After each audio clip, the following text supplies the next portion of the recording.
Hello, कैसे हैं आप लोग। चलिए स्टार्ट करते हैं class 10th science how do organism reproduce. इसका सेकंड पार्ट अभी मैं आपको ये बताने जा रहा हूँ। फर्स्ट पार्ट में थोड़ा बहुत इंट्रो जो मैंने आपको दिया था अब उससे आगे कंटिन्यू करते हैं। नेक्स्ट जो अब टॉपिक मैं आपको करवाने जा रहा हूँ that is asexual reproduction. Okay, so the topic is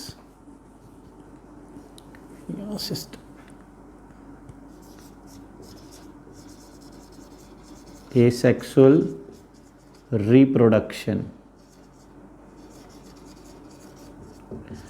okay, asexual reproduction इसका डेफिनेशन वैसे तो मैं पिछले वीडियो में बता चुका हूँ, एक बार और रिपीट कर देता हूँ। In this kind of reproduction only single parent, it has only single parent, इसमें ओनली सिंगल पैरेंट होता है, दो पैरेंट की ज़रूरत नहीं होती है, नंबर 1। नंबर 2, इसमें किसी भी तरीके के सेक्स सेल्स का यूज़ नहीं होता है।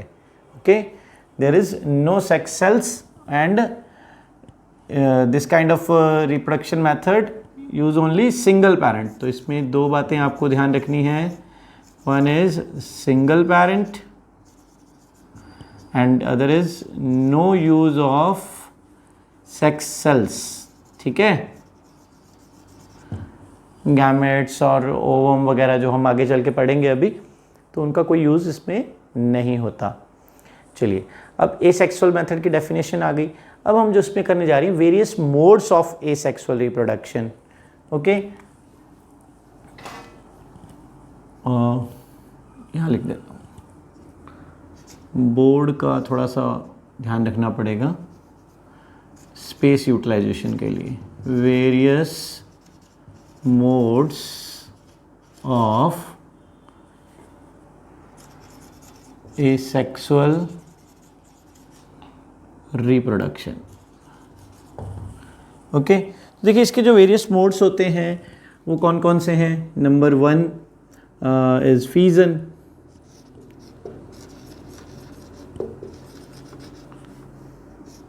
ठीक है, आई थिंक ब्रॉडली जो 6 टाइप ऑफ एसेक्सुअल मोड्स हैं जो आपके सिलेबस में हैं और जो आपकी बुक में अवेलेबल हैं। एंड सेकंड इज, आप यहाँ पे सेकंड ले सकते हैं, फीजन हो गया। देन इसमें हम ले लेते हैं आगे फ्रेगमेंटेशन।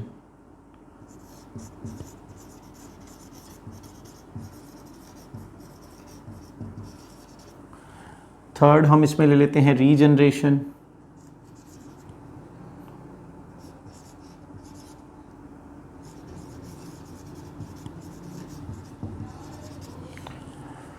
Fourth budding.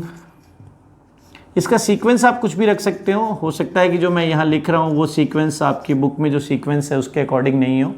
ठीक है, फोर्थ बडिंग हो गया। Then 2 more, one is vegetative propagation and other is spore formation. Okay, space चलो एक यहाँ पे लिख देते हैं 5 number, spore formation. Okay,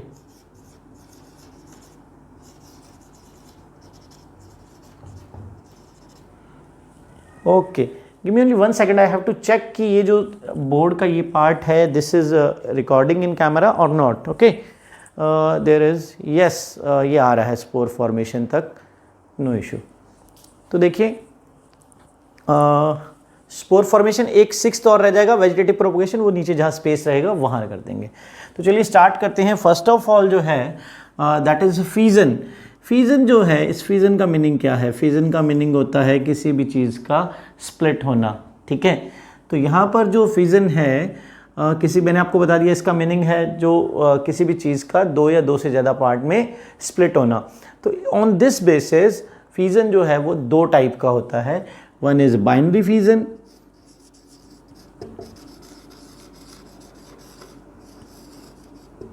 one is binary fission and second is multiple fission।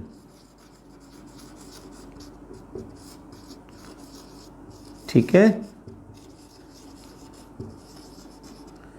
इसमें क्या हो रहा है, जो ऑर्गेनिज्म है वो 2 या 2 से ज़्यादा पार्ट्स में स्प्लिट हो रहा है। ठीक है, अब देखिए इसके एग्जाम्पल क्या हो सकते हैं। अगर मैं बाइनरी फिजन के एग्जाम्पल की बात करूं तो बाइनरी फिजन का जो एग्जांपल है दैट इज अमीबा। अमीबा जो ऑर्गेनिज्म है, इसमें जो रिप्रोडक्शन का प्रोसेस है, जो mode of reproduction, asexual mode of reproduction use हो रहा है, वो हो रहा है बाइनरी फिजन। ठीक है, इसका भी डायग्राम भी बनाते हैं। मल्टीपल फिजन का भी एग्जांपल बताएंगे। पहले अमीबा देख लेते हैं।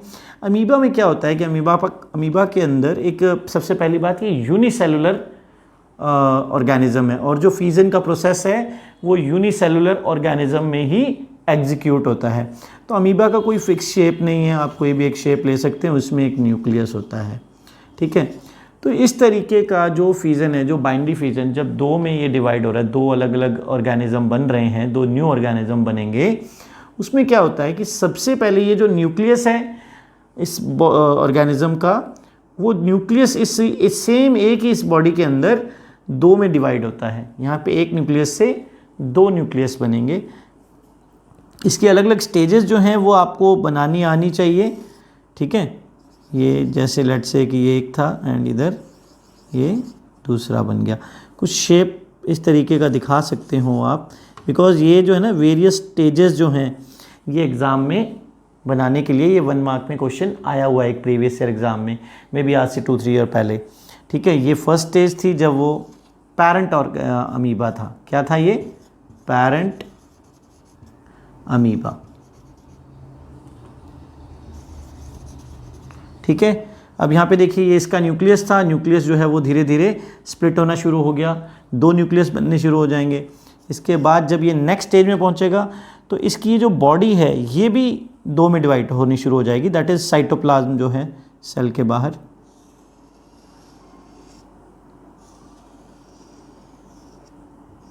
यहाँ पे देखिए न्यूक्लियस जो है वो पूरी तरह से डिवाइड हो गया और बॉडी ने शेप लेना शुरू हो गया।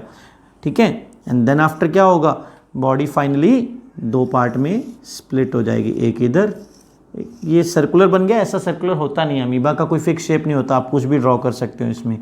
तो यहाँ पर ये देखिए दो नए ऑर्गेनिजम्स बन गए। इन दोनों नए जो ये ऑर्गेनिज्म हैं, these are called daughter cells या डॉटर अमीबा। ठीक है, और ये भी डॉटर। अब इनको डॉटर क्यों कहते हैं, सन क्यों नहीं कहते, ऐसा कोई अभी हमारे पास कोई डिस्क्रिप्शन नहीं है। ठीक है, अब बात करते हैं मल्टीपल फिजन की। मल्टीपल फिजन जो है वो प्लाज्मोडियम जो है उसका एग्जाम्पल है। मल्टीपल फिजन का जो एग्जाम्पल है दैट इज प्लाज्मोडियम।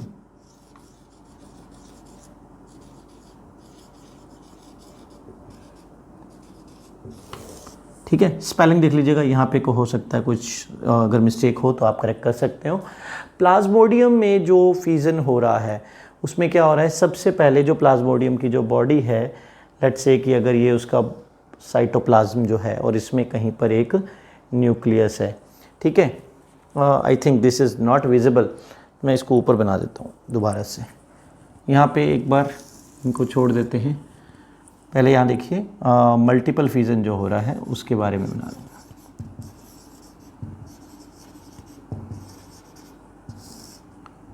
ठीक है, मल्टीपल फिजन का एग्जांपल मैंने क्या दिया, प्लाज्मोडियम।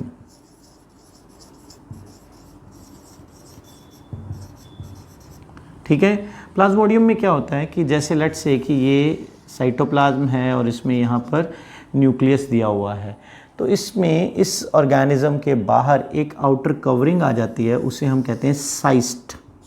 क्या कहते हैं? साइस्ट, CYST। ओके, अब क्या होता है कि इसके अंदर का जो न्यूक्लियस होता है, जब बाइनरी फिजन था तो एक न्यूक्लियस दो में डिवाइड हो रहा था, लेकिन यहाँ पर क्या हो रहा है, ये जो एक न्यूक्लियस है ये एक से ज़्यादा मल्टीपल न्यूक्लियस बन रहे हैं, इसके बहुत सारे न्यूक्लियस बन जाएंगे कि अगर ये इसका साइटोप्लाज्म वाला पार्ट एंड दिस इज़, तो इसमें यहाँ पर कुछ इस तरीके से बहुत सारे न्यूक्लियस में ये डिवाइड हो जाएगा। एंड बाद में क्या होता है, ये तो हो गया इसका सेकंड स्टेज। नेक्स्ट स्टेज में क्या होता है कि इसके अंदर ये जो साइटोप्लाज्म है ये भी स्प्लिट हो जाता है और ये जितने भी अंदर न्यूक्लियस बनते हैं ये मैक्सिमम इनके बाहर एक अलग से नए साइटोप्लाज्म की लेयर क्रिएट कर लेता है। ओके, यहाँ बना रहा हूँ।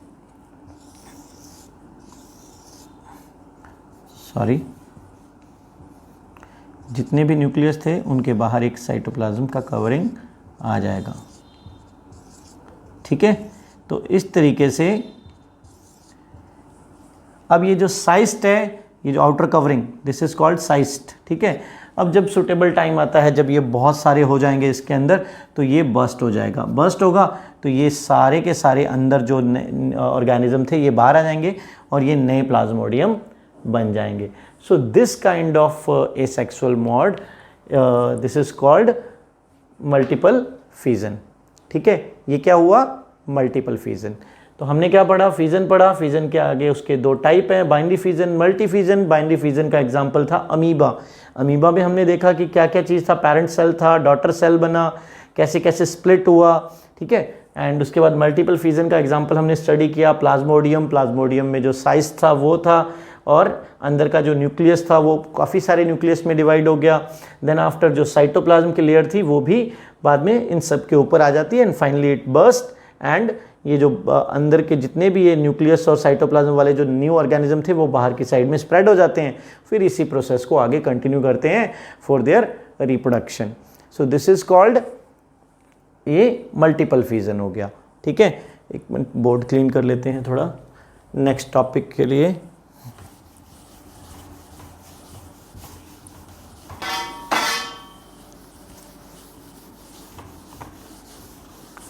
चलिए, दिस फिजन हो गया। अब बात करते हैं फ्रेगमेंटेशन की। फ्रेगमेंटेशन अगर हम कहते हैं छोटे छोटे फ्रैगमेंट्स, किसी चीज़ के फ्रैगमेंट्स को कट करना, कोई हम कहते हैं ना कुछ कोई समथिंग, कुछ थ्रेड्स होते हैं तो उसके बारे में हम टर्म यूज़ करते हैं फ्रैगमेंट्स, छोटे छोटे पार्ट कर देना, दिस इज़ कॉल्ड फ्रेगमेंटेशन। ठीक है, अब फ्रेगमेंटेशन कैसे एग्जीक्यूट होता है? कुछ ऐसे ऑर्गेनिजम्स होते हैं जब वो एक पर्टिकुलर सर्टेन लेंथ अचीव कर लेते हैं तो उसके बाद वो उनकी जो लेंथ होती है वो बीच में से कहीं से वो ब्रेक होना शुरू हो जाते हैं, और ब्रेक होने के बाद जो उनके जो पार्ट्स होते हैं, जो पीसेज होते हैं, वो भी नए ऑर्गेनिज्म के फॉर्म में खुद को डेवलप कर लेते हैं। ठीक है, so in this particularly I am talking about this, okay, in fragmentation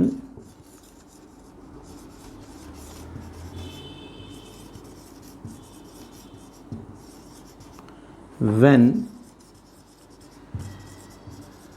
any multicellular organism, ध्यान रखिएगा क्या बोल रहा हूं मैं यहां पर, multicellular organism achieves its full length,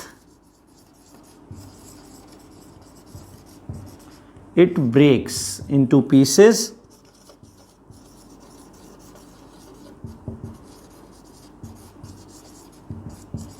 and those pieces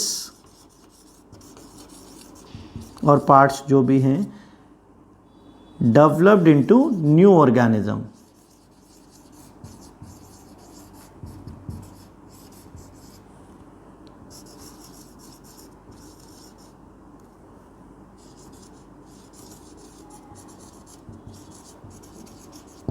ठीक है, तो क्या हुआ कि जब कोई ऑर्गेनिज्म जो था वो अपनी फुल लेंथ को अचीव कर लेता है, देन आफ्टर वो कुछ पीसेस में ब्रेक हो जाता है, और वो जितने भी पीसेस होते हैं वो फर्दर नए ऑर्गेनिज्म में डेवलप हो जाते हैं बाय इटसेल्फ। ठीक है, अब इसमें एक और चीज़ जो ध्यान रखने वाली थी, ये जो प्रोसीजर है अभी ये हो रहा है मल्टी सेलुलर ऑर्गेनिजम्स में।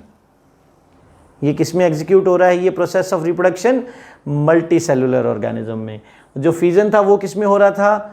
यूनिसेलुलर ऑर्गेनिज्म में। ठीक है, कहीं ये ना हो कि कोई आपसे पूछे मल्टीपल फ्यूजन किस में होता है, यूनिसेलुलर में, सेलुलर में या मल्टी सेलुलर में, तो वहाँ पे आप मल्टी सेलुलर बोल दो। नो, वो मल्टीपल फ्यूजन ज़रूर था लेकिन एग्जीक्यूट किस में हो रहा था? यूनिसेलुलर ऑर्गेनिजम्स में। कई बार डिफरेंस पूछ लेते हैं तो इसलिए आपको पता होना चाहिए। अब इसका एग्जाम्पल क्या है? इसका एग्जाम्पल है स्पाइरोगायरा।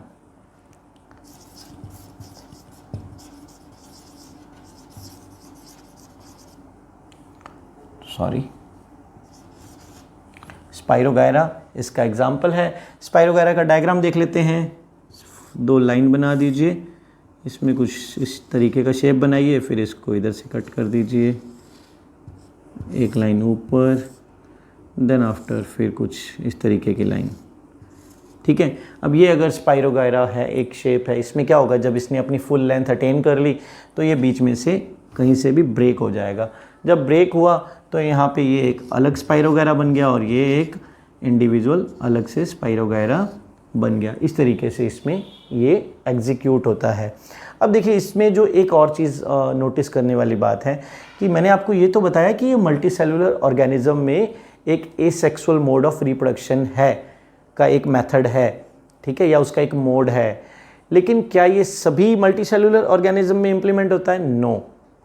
इसका आंसर है नो। ये सभी मल्टीसेलुलर ऑर्गेनिजम्स के अंदर रिप्रोडक्शन का जो प्रोसेस के लिए ये यूज़ नहीं होता। तो उसका रीज़न क्या है? उसका रीज़न ये है कि यहाँ पर जैसे ही हमने ये, अगर हम इस स्पाइरोगायरा का ही एक एग्जांपल लेते हैं, जब ये स्पाइरोगायरा ब्रेक हुआ तो यहाँ पर कुछ सेल्स होंगे पर्टिकुलर, तो स्पाइरोगायरा और इस तरीके का जो मेथड है ना, उन सेल्स को क्या करना पड़ेगा कि जो बॉडी ऑर्गन आगे वाले इस पार्ट में रह गए उनको दोबारा रिप्रोड्यूस करना पड़ेगा एक नए सेल को फॉर प्रॉपर फंक्शनिंग।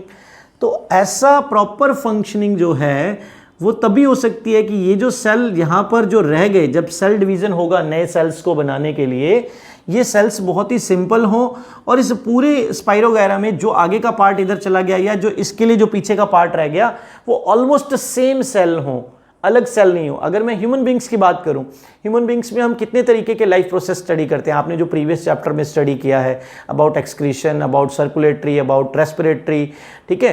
तो ये सभी जितने भी सिस्टम है, इनमें जितने भी ऑर्गन्स हैं उनकी अपनी स्पेशलाइज सेल हैं, अलग अलग सेल हैं, ठीक है। किडनी जिस सेल से बनी हुई है उस सेल से हम बोन नहीं बना सकते, बोन जिस सेल से बनी हुई है उससे हम स्किन नहीं बना सकते, ठीक है। तो इस तरीके से हम देखते हैं कि हमारे जो ह्यूमन बीइंग का एक एग्जांपल ले रहा हूँ मल्टी सेलुलर ऑर्गेनिज्म में, कि वहाँ पर specialised cell specialised body organ के लिए होते हैं।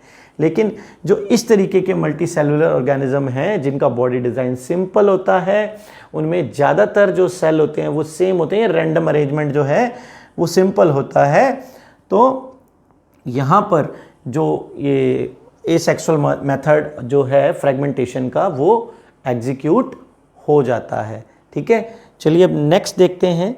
नेक्स्ट जो इसमें है हमारे पास that is regeneration. Okay, I hope कि मैं ज़्यादा स्लो नहीं हूँ या ज़्यादा फास्ट नहीं हूँ। I have to change the marker here.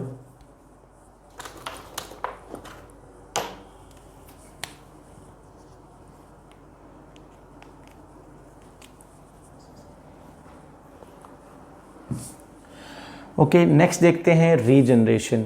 अभी देखिए हमने जो अभी स्टडी किया इससे पहले फ्रेगमेंटेशन के बारे में, फ्रेगमेंटेशन में हमने क्या स्टडी किया? फ्रेगमेंटेशन में हमने स्टडी किया कि जब एक स्पाइरोगायरा था उसने अपनी एक कंप्लीट लेंथ अटेन कर ली और उस लेंथ को अटेन करने के बाद वो पीसेज में ब्रेक हो गया। यहाँ पर रीजनरेशन इससे कुछ मिलता जुलता है लेकिन थोड़ा अलग है। वो अलग कहाँ पे है वो भी मैं आपको बताऊँगा। यहाँ क्या होता है कि कुछ ऐसे ऑर्गेनिजम्स जिनकी अगर कोई बॉडी पार्ट जो है वो अगर कट हो जाता है बाय सम एक्सीडेंट और बाय मैकेनिकल मींस, ठीक है, तो वो जो कट हुआ बॉडी पार्ट है वो भी एक न्यू ऑर्गेनिज्म में फॉर्म हो जाता है। वो अपने जो रिमेनिंग बॉडी पार्ट जो प्रीवियस पेरेंट सेल के अंदर रह गए उसके अकॉर्डिंग वो डेवलप कर लेता है, ठीक है। रीजनरेशन का एक एग्जाम्पल जो है वो है प्लानेरिया, ठीक है। तो रीजनरेशन में क्या हो रहा है? सबसे पहले ये मल्टी सेल्यूलर में हो रहा है,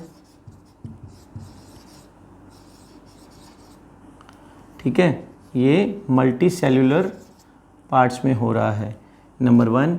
नंबर 2, ये जो प्रोसेस है इसमें क्या हो रहा है? व्हेन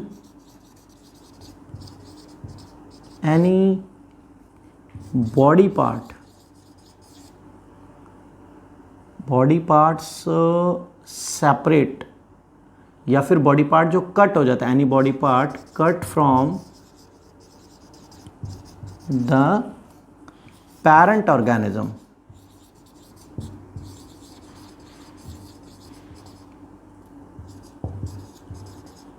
then it develops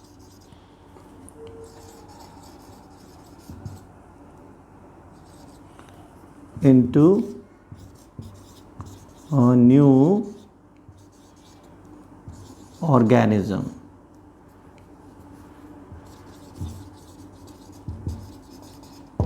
ठीक है, this kind of reproduction mode, asexual reproduction mode,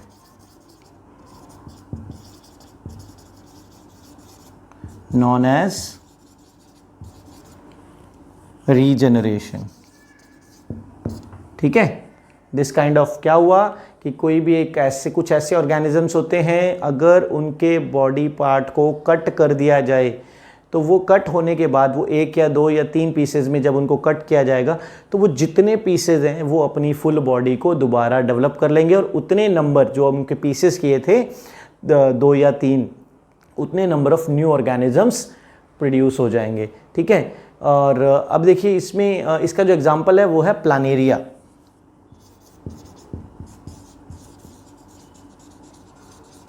क्या एग्जांपल है? प्लानेरिया. प्लानेरिया का जो बॉडी शेप है कुछ इस तरीके से होता है. आपकी बुक में ये डायग्राम दिया हुआ है, आप उससे भी देख सकते हो. यहाँ पे कुछ थोड़ा सा कुछ इस तरीके से होता है. इसमें लेट्स से कि अगर प्लानेरिया को बीच में से कट कर दिया जाए, ठीक है, यहाँ पर लेट्स से मैंने इसको 3 पार्ट में अगर कट किया हुआ दिखाया है आपको. ठीक है, तो फाइनली क्या होगा कि hello students, sorry for inconvenience, थोड़ा मोबाइल स्विच ऑफ बीच में हो गया था तो ड्यू टू दैट रिकॉर्डिंग जो है वो थोड़ी रोकनी पड़ी मुझे. अभी जो लास्ट हमने टॉपिक किया था दैट इज स्टिल रीजनरेशन, और अभी हम नेक्स्ट स्टार्ट कर रहे हैं that is budding. Okay, budding में क्या होता है कि जो ऑर्गेनिज्म है उसकी बॉडी पे कहीं पे एक स्मॉल आउटग्रोथ क्रिएट होता है, और ये आउटग्रोथ जो है ये जब एक पर्टिकुलर एक जो लेंथ को अचीव कर लेता है देन ये अपनी मेन जो पेरेंट ऑर्गेनिज्म है उसकी बॉडी से डिटैच हो जाता है और डिटैच होकर के एक नया ऑर्गेनिज्म फॉर्म करता है. ठीक है, इसका एक बहुत अच्छा एग्जांपल है दैट इज़ हाइड्रा. चलिए इसको मैं आपको डायग्राम के फॉर्म में एक बता देता हूँ कि कैसे करता है. फर्स्ट ऑफ ऑल एक हाइड्रा का डायग्राम बना लेते हैं.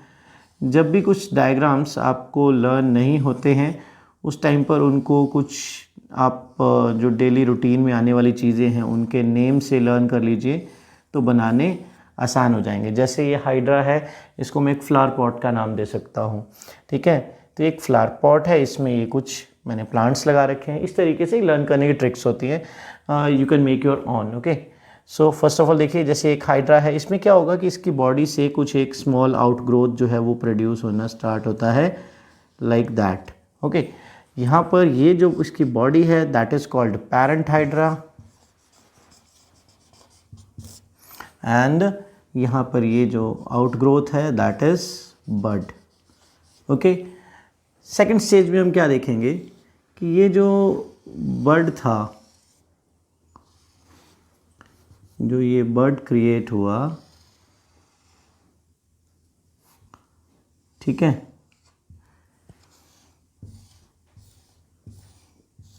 यहाँ पर जो ये मैंने बर्ड बनाया था ये एक पर्टिकुलर लेंथ अचीव करना शुरू करता है. एंड यू विल सी कि इसकी ये जो शेप है ऑलमोस्ट इस पेरेंट हाइड्रा के जैसी बनती जा रही है.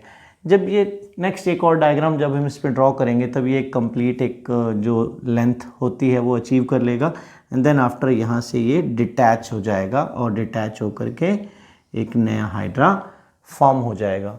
So this is how organism reproduce in regeneration. Okay, sorry, in budding. This is budding. Okay, अब उसके बाद जो नेक्स्ट टॉपिक है हमारे पास दैट इज़ स्पोर फॉर्मेशन. चलिए देख लेते हैं स्पोर फॉर्मेशन क्या चीज़ है. स्पोर फॉर्मेशन में बेसिकली ये स्पोर क्या होते हैं, ये स्पोर उसी प्लांट, कुछ प्लांट्स के सीड होते हैं. ठीक है, जैसे अगर हम एक इसके अंदर एग्जांपल लें स्पोर के अंदर तो ब्रेड मोल्ड का एग्जांपल ले सकते हैं प्लांट्स में. ठीक है, उसका जो बायोलॉजिकल नेम है that is I think rhizopus. Okay, तो वो भी हमें लर्न करना है। समटाइम एमसीक्यूज में वो क्वेश्चन आ जाता है, ठीक है। देखिए इसमें क्या होता है, जैसे एक एग्जांपल लेते हैं, जो ब्रेड मोल्ड का ही एग्जांपल ले रहे हैं। कुछ उसका डायग्राम इस तरीके से होता है।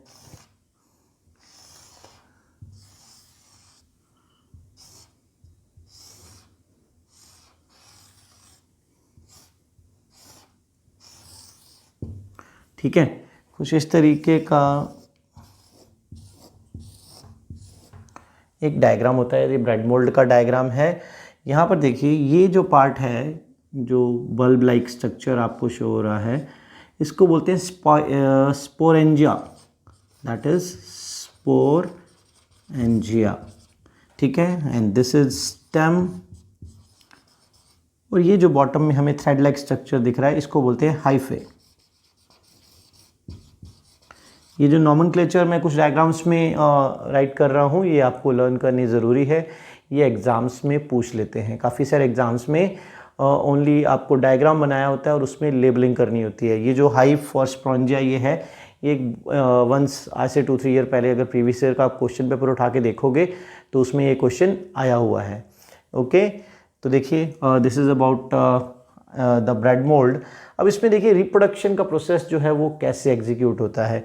ये जो स्पोरेंजिया है, इसकी ये जो टोटली आउटर कवरिंग है, इसमें छोटे छोटे स्पोर्स जो होते हैं वो होते हैं, काफ़ी नंबर्स इनके होते हैं। ये स्पोर्स जो हैं, ये बेसिकली ये स्पोर्स क्या होते हैं, ये प्लांट के सीड्स ही होते हैं, इस प्लांट के सीड्स हैं, ठीक है। जब इनकी क्वांटिटी इस स्पॉन्ज, इस ये जो आउटर कवरिंग है, आउटर वॉल जो है, इसके अंदर इनकी जो क्वांटिटी है वो बहुत ज़्यादा इंक्रीज़ हो जाती है, तो ये आउटर कवरिंग जो है ये बर्स्ट करती है, ये क्रैक हो जाती है, रप्चर हो जाती है, और ये स्पोर्स इससे बाहर आ जाते हैं। और ये स्पोर्स जो है विद द ब्लोइंग एयर, जो एयर के साथ में फ्लो करते हैं, और जहाँ भी सूटेबल जगह होती है, जहाँ ये लैंड करते हैं, वहाँ पे सूटेबल इन्वायरमेंट मिलते ही ये दोबारा ग्रो करने लग जाते हैं और न्यू प्लांट्स फॉर्म करते हैं। सूटेबल इन्वायरमेंट क्या हो सकता है? सूटेबल इन्वायरमेंट मॉइस्ट सरफेस, जहाँ पे इनको थोड़ा मॉइस्चर मिल जाए, मॉइस्चर से ये वाटर गेन कर लेंगे। उसके अलावा सूटेबल टेम्परेचर भी हो सकता है जहाँ पे इनको ग्रो करने में ईज़ होगी, ठीक है। ये एग्जांपल जो हमें मिलता है ब्रेड मोल्ड, जो अगर आप कहीं पे इसको एक प्रैक्टिकल करने का जो एक तरीका है, माइक्रोस्कोपिक ऑर्गेनिज्म होते हैं, हम नेकेड आई से इनको नहीं देख सकते, इसके लिए हमें एडेड इंस्ट्रूमेंट्स की ज़रूरत रहेगी। कि एक एक्टिविटी भी है कि ब्रेड का पीस लीजिए और उसको थोड़ा मॉइस्ट करके कुछ दिन छोड़ दीजिए, मॉइस्ट एरिया में रखिए, उसके बाद हम देखेंगे उसके ऊपर कुछ वाइट लेयर दिखेगी, सो एंड सो। इस तरीके से उसमें से फिर हम स्लाइड फॉर्म करके अगर माइक्रोस्कोप के नीचे देखेंगे तो हमें कुछ इस तरीके का ब्रेड मोल्ड का जो डायग्राम है वो हमें, जैसा ये डायग्राम है वैसा हमें ब्रेड मोल्ड शो होगा, ठीक है। So this is how new organism reproduce with the help of spore formation, ठीक है। अभी एक लास्ट एक और वेजिटेटिव जो प्रोपोगेशन, एक और एसेक्सुअल मोड ऑफ रिप्रोडक्शन जो है वो रह गया है, वो कर लेते हैं। 5 नंबर तो हम कर चुके हैं, that is till 6, that is vegetative propagation.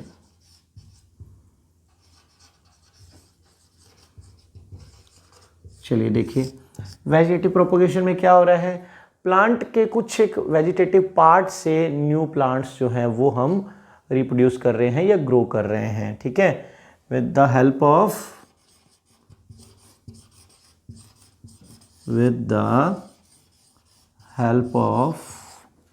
Vegetative parts of plant.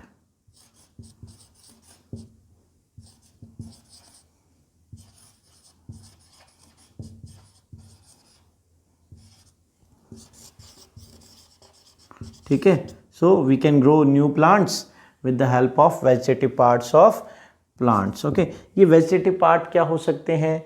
ये लीव्स हो सकती हैं किसी प्लांट की, ये स्टेम हो सकता है किसी प्लांट का, या कोई उसका स्टेम हो गया, लीव हो गया, या रूट पार्ट भी हो सकता है, ठीक है। सो etcetera, these are the vegetative parts which we can use to grow new plants। इसके एग्जाम्पल हम कैसे ले सकते हैं? जैसे एक बहुत ही सिंपल सा एग्जाम्पल बताता हूँ, दैट इज अबाउट पोटैटो कि पोटैटो को अगर ग्रो करना है तो उसके लिए क्या करते हैं हम। पोटैटो के आप पोटैटो लीजिए, उसके ऊपर कुछ आइज़ बनी होती हैं, वो आइज़ को कट करके और पोटैटो को जो सॉ किया जाता है, और ये सॉ करने के बाद ईजिली आप ये जो एक्टिविटी है ये आप अपने घर पे भी परफॉर्म करके देख सकते हो।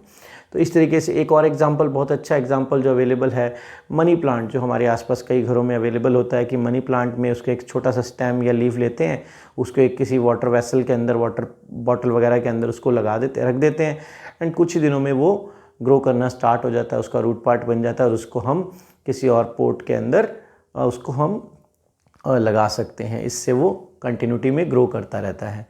एक और एग्जांपल है इसका ब्रायोफाइलम। ब्रायोफाइलम में उसकी जो लीव्स होती हैं उससे ब्रायोफाइलम का प्लांट जो है वो लगाया जा सकता है।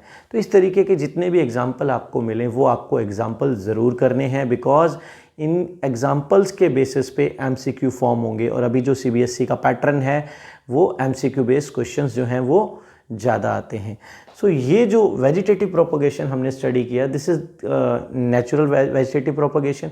इसके अलावा एक आर्टिफिशियल वेजिटेटिव प्रोपगेशन और होता है, ठीक है, आर्टिफिशियल। ये शायद आपकी बुक में ध्यान नहीं है मुझे कि है, बट ये एक टाइप का है मेथड है, तो ये हमें पता होना चाहिए, आर्टिफिशियल प्रोपगेशन, ठीक है। आर्टिफिशियल प्रोपगेशन में बेसिकली 3 मेथड्स होते हैं, ग्राफ्टिंग होता है, लेयरिंग होता है, और there is one more method. Basically ये जो मेथड्स होते हैं इनमें आर्टिफिशियल मीन से हम प्लांट्स जो हैं इनके प्लांट्स को इनके वेजिटेटिव पार्ट्स को यूज़ करके कुछ एक प्लांट्स जो हैं वो ग्रो करते हैं। इसमें जैसे अगर मैं आपको बताऊं, जैसे अगर रोज़ का प्लांट आप अगर बाय करना चाहते हैं तो मार्केट में कहीं भी रोज़ के सीड्स नहीं मिलते हैं, वहाँ पे वो with the help of cutting, एक था मैंने आपको 2 बता दी ना, ग्राफ्टिंग, लेयरिंग एंड कटिंग। तो कटिंग के ज़रिए जो उसकी कटिंग कुछ इस तरीके से, ख़ास तरीके से कट की जाती है। जो गार्डनर्स होते हैं ये उनको एक अच्छा तरीका आता है कि कटिंग कैसे करनी है एक एग्जिस्टिंग प्लांट में से, ताकि उसके स्टेम को कुछ एक स्लांट कुछ कट किया जाता है उसके स्टेम को, ताकि वो ग्रो करे। नॉर्मल लैंग्वेज में इसको हम बोल देते हैं गुलाब की कलम, अगर आप कहीं से इसको बाय करने जाएंगे, ठीक है। एंड उसके बाद जो ग्राफ्टिंग एंड लेयरिंग है, लेयरिंग में क्या करते हैं कि जो कुछ प्लांट्स होते हैं उनकी जो ब्रांचेस होती हैं, वो ब्रांचेस का जो एंड होता है, टिप पार्ट होता है, उसको थोड़ा ज़मीन की तरफ खींच के और उसको सॉइल के अंदर उसको दबा दिया जाता है, और मॉइस्ट सॉइल के अंदर, और धीरे धीरे जो उसका टिप पार्ट होता है वहाँ से रूट्स जो होती हैं वो ग्रो करने लगती हैं, और वो एक नया प्लांट फॉर्म कर लेता है। इसके अलावा जो मैंने एक और आपको बताया लेयरिंग, उसमें क्या किया जाता है, 2 अलग अलग प्लांट्स, 2 डिफरेंट प्लांट्स के स्टेम को कट करके और कोई नॉर्मल टेक्निक से उनको टाई करके और उनको ग्रो करते हैं। उससे क्या होता है कि उससे जो नया प्लांट बनेगा उसमें दोनों की प्रॉपर्टीज़ आ जाती हैं, ठीक है। So these are the artificial techniques. इसके अलावा एक और मेथड है जो आजकल यूज़ किया जा रहा है, that is called tissue culture, that is called tissue culture. ये टिश्यू कल्चर और आर्टिफिशियल प्रोपगेशन आप चेक कर लीजिएगा, आई थिंक ये अभी आपके सिलेबस में नहीं है, but I am telling you for your knowledge. Tissue culture में क्या होता है, जो कुछ एक स्पेसिफिक प्लांट्स के जो लीव्स होती हैं उनके टिप्स में से कुछ टिश्यू लिए जाते हैं, और उनसे टिश्यू लेकर के और न्यू प्लांट्स जो हैं वो हम ग्रो करते हैं, ठीक है। So these are the various asexual mode of reproduction. I hope कि आपको समझ आ गए होंगे। आई रिपीट कि इन सभी के एग्जाम्पल्स को अच्छे से स्टडी कीजिएगा, इनके डायग्राम्स को बना के आपको प्रैक्टिस करनी है। डायग्राम्स की लेबलिंग बहुत इंपॉर्टेंट है, उस लेबलिंग को बार बार प्रैक्टिस करके देखना है। Okay, thank you, thanks for watching the video, and don't forget to subscribe the channel. Okay, bye bye.